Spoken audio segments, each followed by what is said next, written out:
محفل تو میلاد کی محفل تھی، تو ذکر ولی ہو گیا، ذکر اللہ بھی اتنا نہیں ہوا جتنا ذکر ولیوں کا ہو گیا۔ تو بات یہ ہے کہ اللہ رب العزت خود اپنے ولیوں سے، حضور علیہ السلام کی امت کے ولیوں سے اتنا پیار کرتا ہے، اور اپنے ولیوں کی بات تو بہت بڑی ہے، ولیوں کی بات بہت بڑی ہے۔ اللہ والوں کے ساتھ اگر کتا بھی مل جائے تو سورہ کہف میں اس کا ذکر کرتے ہیں، تو اس کا ذکر بھی، کیونکہ اللہ والوں سے نسبت جڑ جائے جس کی، تو وہ بلند اور بالا ہو جاتا ہے۔ ارے ہم ان ولیوں کا اگر ذکر نہ کریں تو ہماری گاڑی آگے چلتی نہیں۔ اگر یہ خواجہ غریب نواز اجمیری نہ ہوتے تو شاید ہمارے آبا و اجداد کافر ہوتے، بتوں کی پوجا کر رہے ہوتے، کوئی کسی مندر میں ہوتا، کوئی کسی مندر میں ہوتا۔ پھر دور آگے چلا، ایسا فتنہ پیدا ہوا، اس فتنے نے معاذ اللہ یہ دعویٰ کر دیا کہ میں اللہ کا آخری نبی ہوں، معاذ اللہ استغفر اللہ، مرزا قادیانی ملعون، اس نے وہ پھر یہ اللہ والا ہی اٹھا گئے گورنر شریف سے، میر علی شاہ اٹھے اور اس نے چیلنج کیا، اے مرزا اگر تو اپنے دعوے میں سچا ہے نا آپ اس سے مناظرہ کر۔ تو اس مرزا نے کہا میں مناظرے کے لیے تیار ہوں، میں مناظرے کے لیے تیار ہوں، پر شرط یہ ہے۔ شرط کیا ہے؟ میر علی شاہ نے فرمایا بتا تیری شرط کیا ہے؟ ہر شرط مجھے منظور ہے۔ کہا شاہی مسجد میں یہ مناظرہ ہوگا، سورہ فاتحہ کی تفسیر لکھی جائے گی، جس کی تفسیر جامع ہوگی، بڑی ہوگی، اور اس کا فیصلہ عام جج کریں گے، عام علماء کرام کریں گے۔ جس کی تفسیر سورہ فاتحہ کی بلغ ہوگی تو وہی حق پر ہوگا۔ تو میر علی شاہ نے فرمایا ہاں مجھے یہ شرط منظور ہے۔ میر علی شاہ یہ جانتے تھے یہ ملعون ایک وقت میں دونوں ہاتھ سے لکھ سکتا ہے، اس کی تفسیر بہت بڑی ہو سکتی ہے، پھر بھی کہا میں اس مناظرے کے لیے تیار ہوں۔ 10 دن پہلے لاہور پہنچ گئے، گولڈا شریف سے 10 دن پہلے لاہور پہنچ گئے، مناظرے کا دن آ گیا، مناظرے کا وقت آ گیا۔ وہاں سے وہ قادیانی ملعون کہتا ہے کہ میری جان کو خطرہ ہے، میں مناظرے کے لیے نہیں پہنچ سکتا۔ میر علی شاہ نے بڑا زور لگایا میں تیری جان کی بلکہ تجھ پر خراج بھی نہیں آئے گی، تجھ پر خراج بھی نہیں آئے گی، تو آ تو صحیح، مناظرہ تو کر صحیح۔ تو کہنے لگا کہ میں نہیں آ سکتا، اور لیکن بہرحال وہ دن گزر گیا۔ میر علی شاہ سے پوچھا کہ آپ نے تو کمال کر دیا، ارے وہ تو ڈر کے آیا نہیں، ختم نبوت پہ آپ نے ایسا پہرا دیا، آپ نے تو کمال کر دیا۔ کیا آپ کو پتا نہیں تھا وہ دونوں ہاتھ سے ایک وقت میں لکھ سکتا تھا، وہ تفسیر جانتا تھا، اگر اس کی تفسیر آپ کی تفسیر سے بڑی ہو جاتی تو پھر کیا ہوتا؟ مسلمان منہ دکھانے کے لائق نہیں رہتا۔ تو پیر میر علی شاہ فرماتے ہیں ارے یہ نہیں، وہ جب آتا مناظرہ دور ہوتا، پھر مباہلہ ہوتا، میں دوات رکھا، قلم رکھتا، قلم کو بولتا دوات میں جا، پھر سورہ فاتحہ کی تفسیر قلم خود لکھتا، اتنی لکھتا، سارے کے سارے معلوم بھی لکھنا چاہتے تو فاتحہ کی تفسیر نہیں لکھ سکتے تھے۔ نعرہ تکبیر! اور بات یہاں ختم نہیں ہوئی، میر علی شاہ نے فرمایا ارے یہ تو تفسیر لکھنے کی بات تھی۔ لوگوں نے کہا آپ نے تو بڑی بات کر دی، یہ کچھ بھی نہیں، یہ کچھ بھی نہیں۔ اگر وہ قادیانی، وہ ملعون، وہ اگر یہ کہتا نا کہ مردہ زندہ کر کے دکھا دو، واللہ جس قبر پہ جاتا وہ مردہ میر علی شاہ زندہ کرتا۔ کہنے لگے بہت بڑی بات کر دی۔ کیسے یہ بڑی بات کر رہے ہو؟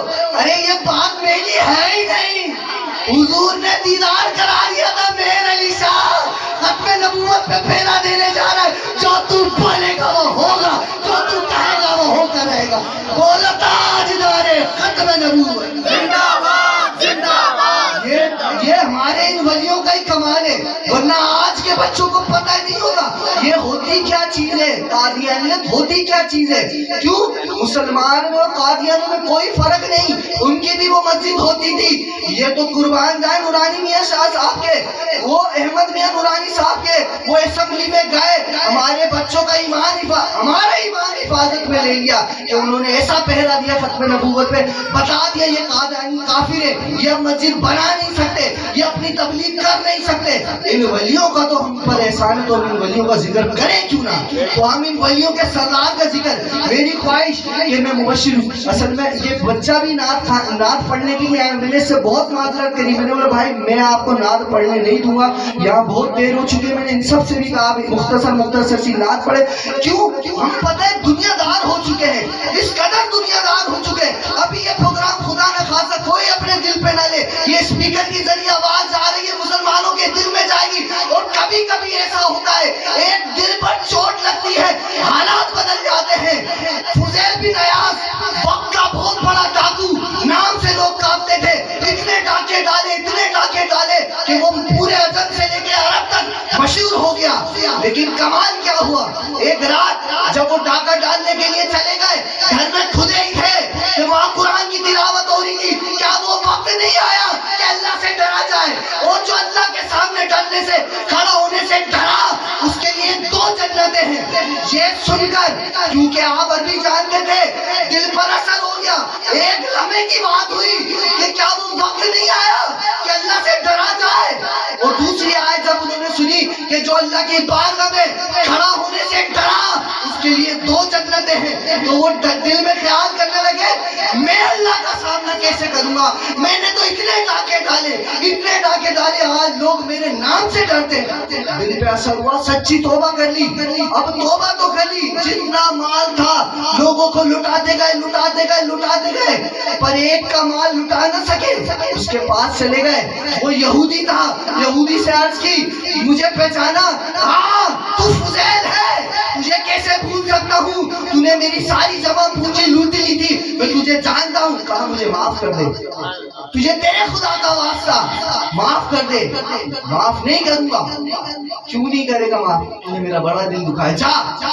وہ پیروں میں گر گئے. فضیل بن عیاض وقت کے ڈاکو ہیں, جب تو میری طاقت جانتا نہیں, تو مجھے پہچانتا نہیں. ہاں پہچانتا ہوں. تو پھر تو مجھ سے ڈر کیوں نہیں رہا؟ میں تجھ سے معافی مانگ رہا ہوں, تو معاف کیوں نہیں کر رہا؟ کہنے لگا تو مجھے میرا مال واپسی دے تو میں تجھے معاف کروں. مال نہیں ہے, ساری زندگی خدمت کرنے کے لیے تیار ہوں, مال نہیں ہے. کہا نہیں, میں اسے معاف نہیں کرتا, خدمت لے لو. چلو خدمت کرے گا؟ ہاں کروں گا. ہاتھ پکڑ کے لے گیا, بہت بڑا ریت کا ٹیلا. کہا اس ٹیلے کو اس جگہ سے اٹھا, اس جگہ کر دے, میں تجھے پھر معاف کرنے کے بارے میں سوچوں گا.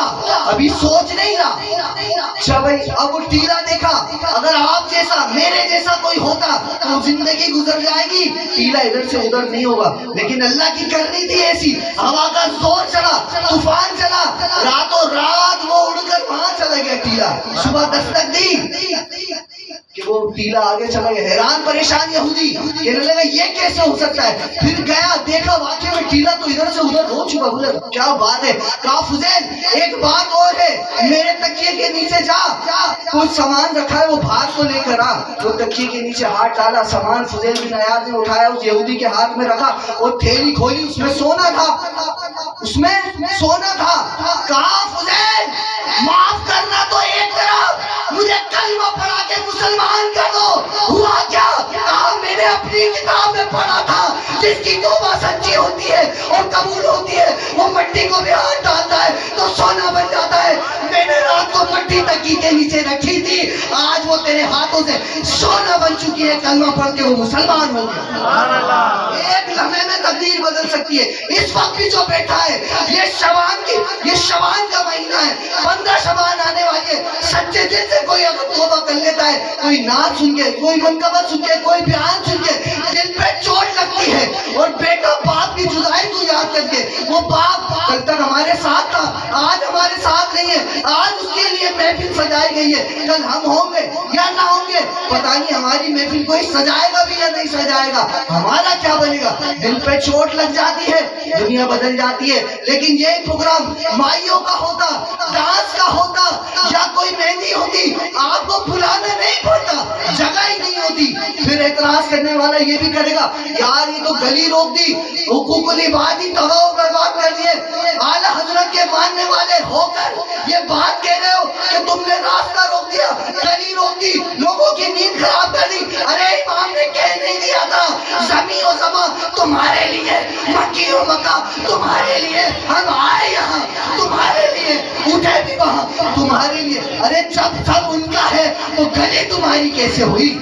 ارے جب سب ان کا ہے تو گلی تمہاری کیسے ہوئی؟ نہیں، یہ سب کچھ میرے مصطفیٰ کا صدقہ ہے. ہم نے مصطفیٰ کے راستے میں اپنا راستہ بنا لیا. مصطفیٰ کے صدقے میں جو زمین اللہ نے دی ہم نے اس پہ گھر بنا دیا. تو یہ تو مصطفیٰ کی جگہ ہے، تو تمہیں اور مجھے اعتراض کیسے ہو سکتا ہے؟ تو بس میں اب گزارش کروں گا مبشر حسین صدیقی سے کہ آپ غوث پاک کا آخری کلام سنا، اس کے بعد انشاءاللہ دعا ہوگی، اس کے بعد انشاءاللہ اجتماعی دعا بھی، احسان ثواب بھی ہوگا.